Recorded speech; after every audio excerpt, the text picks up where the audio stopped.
વડોદરાનો અવાજ ન્યૂઝમાં આપનું સ્વાગત છે। સમાચારમાં વાત કરીએ તો આજ રોજ વિદ્યાર્થી નેતા નિખિલ સોલંકી અને એકાઈ ફાઉન્ડેશન ટ્રસ્ટ દ્વારા ઉત્તરાયણના સમય દરમિયાન વિદ્યાર્થીઓને દોરાને કારણે કોઈ નુકસાન ના થાય તે હેતુથી આર્ટ્સ ફેકલ્ટીના ઘુમ્મટ નીચે બહાર રોડ પર નિઃશુલ્ક સેવાકીય ભાગરૂપે સેફટી તાર લગાડી આપવામાં આવ્યા હતા, જેમાં ઉપસ્થિત વડોદરા યુથ કોંગ્રેસ પ્રમુખ પવન ગુપ્તા પણ ઉપસ્થિત રહ્યા હતા।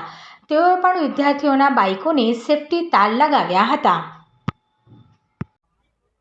આજ રોજ અમારા દ્વારા અને એકાઈ ફાઉન્ડેશન ટ્રસ્ટ દ્વારા ફ્રીમાં વિદ્યાર્થીઓની સલામતી જળવાઈ રહે જે હેતુથી નિઃશુલ્ક ફ્રીમાં સેવાકીય કાર્ય કરવામાં આવ્યું છે, જેમાં વિદ્યાર્થીઓને ફ્રીમાં સેફટી કાર્ડ લગાવી આપવામાં આવે છે।